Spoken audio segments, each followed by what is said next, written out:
Thinking back, I can't remember when or how I first heard about Omori.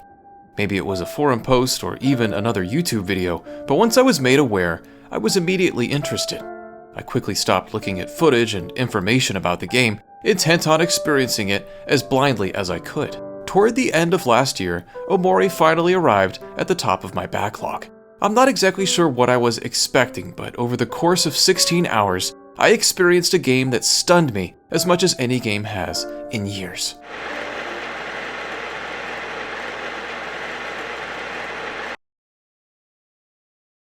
First things first, what is Omori? Well, at a foundational level, it's a turn-based RPG. It was funded via the crowdsourcing website Kickstarter over a decade ago, and after a lengthy, often quiet development, it finally released in December of 2020. A quick glance at the game may have you mistaking it for the likes of Earthbound, Yume Nikki, or even old-school Pokemon. While it does share DNA with those titles, Omori manages to carve out a distinct niche of its own. You play as the eponymous character who, along with his companions Kel, Aubrey, and Hiro, is looking for his friend Basil after he mysteriously disappears. This grand search begins in a humble forest, but soon finds you traveling across a large, varied land full of oddities and surprises. The world of Omori is no doubt one of its biggest strengths. You truly never know what to expect, as one minute you may be cautiously maneuvering through some foggy, spider-filled woods, and the next, trapped in a dungeon underneath a giant pink castle. The game never runs out of ideas for where to take you next, with locations becoming progressively stranger as you move forward. The denizens of these various locations are just as bizarre as their homes. If you intend to converse with an NPC, prepare for the unexpected.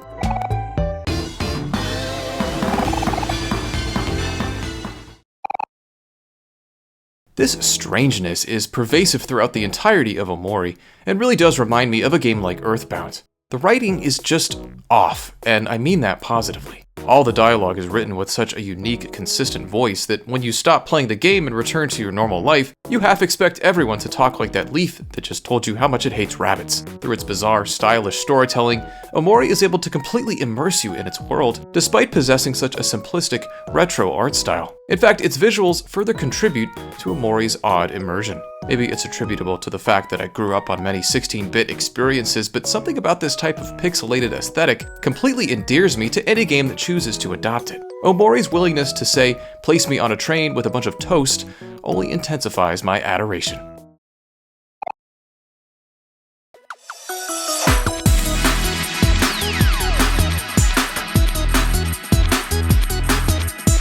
As enjoyable as it is to take in the sights, sooner or later you'll have to get your hands dirty. Omori is an RPG after all, so be prepared to face some fights as you press onward. The battle system is pretty standard stuff. Each of the 4 party members can attack, use skills, or make use of items. Most of the time, a simple offensive approach will get the job done, but in more high-stakes encounters, such as boss fights, you'll need to be more mindful of your moves. As you level up, your party members will unlock new skills that enable them to inflict more damage, attack multiple foes at once, or heal your party members. These various abilities prove invaluable as the game progresses, but each character can only equip 4 at once, so you're eventually going to have to make some hard choices. There's a counter at the bottom of the screen that counts up each time you or your party members sustain a hit. These points can be spent on extra attacks or a quick heal of a teammate, and if you're patient enough to let the points max out at 10, you can unleash an ultimate attack that deals massive damage to all enemies on screen. How and when you spend these points introduces an added layer of complexity to what's otherwise a fairly simplistic rhythm of combat. One element of the battle system that sets Omori apart from many of its contemporaries is emotion. Both you and enemies can enter a state of happiness, sadness, or anger when engaged in battle. Each state of being results in a different effect. For example, when you're angry, your attack power rises, meaning that you can deal more damage, but your defense also lowers, meaning that you sustain more damage as well. Beyond the isolated impacts, emotions interact with each other in a sort of rock, paper, scissors style system. Sadness, for example, beats happiness, while happiness can trounce anger. Various items and skills that you acquire enable you to change the emotional state of both you and your enemies, which can potentially turn the tide of battle. By making a particularly stubborn boss sad and your party members angry, you can inflict a serious amount of extra damage. The emotion system adds an appreciated layer of complexity to Omori, but it's not something you need to think about very often. In general, compared to other RPGs, Omori leans much more on the easier side. I forewent virtually all grinding as I replayed the game to capture footage and still faced little resistance. For my money, this is a good thing. I love this genre, but often find myself struggling to maintain motivation through difficulty spikes and brutal boss fights. Thankfully, I love to grind, meaning I can usually tolerate such adversity, but it's really refreshing to find a game in this genre that doesn't feel inclined to push you to your limits. If you're interested in turn-based RPGs but have felt intimidated by their often rigorous nature, Omori is a great place to start. In general, Omori offers a refreshing experience when compared to its contemporaries. When you imagine an RPG, what comes to mind? Swords, dragons, knights, all of the fantasy tropes the genre has become known for.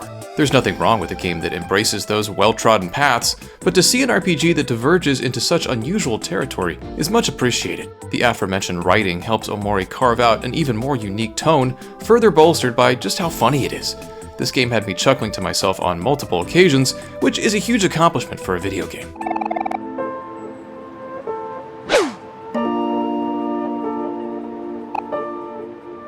In a nutshell, Omori is a witty, feel-good time. Until it's not.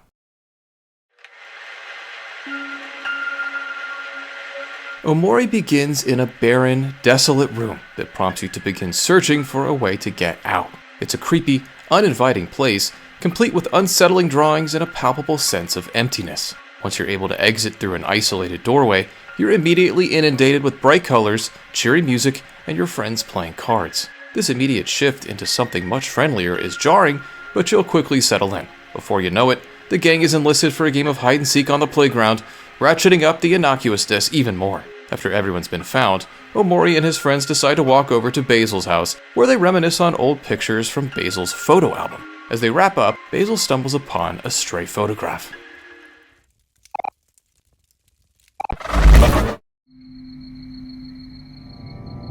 At this point, it becomes clear that something is very wrong, and that Omori intends to explore some incredibly dark territory. What follows is a section inside of a house that finds you wandering around, unable to sleep, soon confronted with a disturbing, twisted creature of unknown origins. After surviving the encounter, Omori makes a late-night meal and appears to return to sleep, seemingly transporting him back to the starting room. Omori manages to return to his friends, and it's at this point in the game that Basil is discovered to be missing.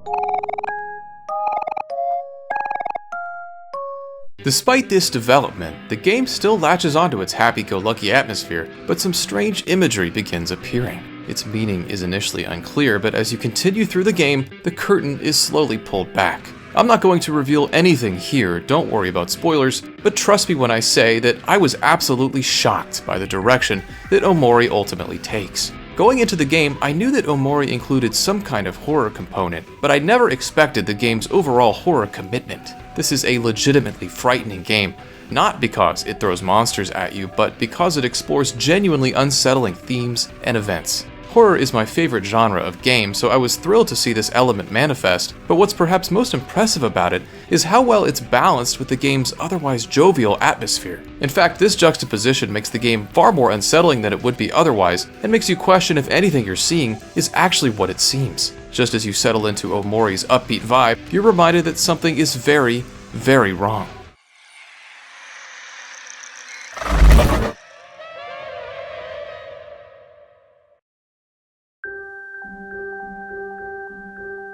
As the game continues, you begin to encounter sections that take place in Omori's neighborhood. These portions carry a very different tone from the rest of the game, and are significantly more grounded. Initially disorienting, their purpose becomes more clear as you explore, and eventually cross paths with Kel and Aubrey. Except these aren't the same versions of your friends you've come to know so far. They're older, no longer kids, and different. Aubrey has grown antagonistic and violent. Clearly, something has severed the bonds that this group once shared. Again, I won't be discussing what exactly has happened, but these stretches of Omori manage to imbue it with yet another distinct texture. Somehow, amidst the fever dream hilarity and striking horror, Omori morphs into a coming-of-age story.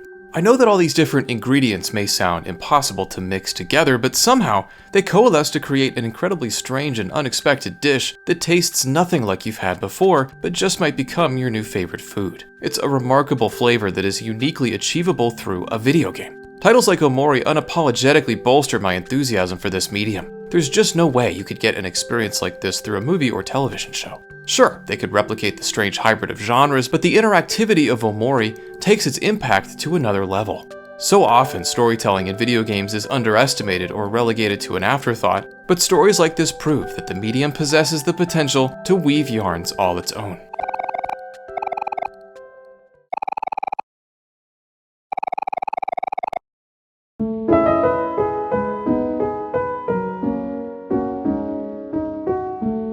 In my praising of its narrative, I don't want to lose sight of the fact that Omori is a great RPG with simple, engaging combat and a smooth, approachable difficulty curve.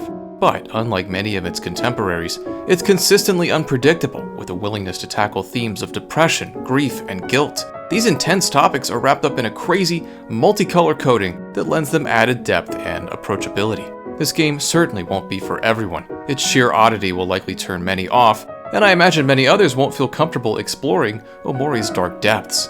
But even if you feel hesitant, even if you don't traditionally enjoy RPGs, I'd still encourage you to give this game a shot. In many regards, Omori is one of a kind. It's brutal, and it's brilliant.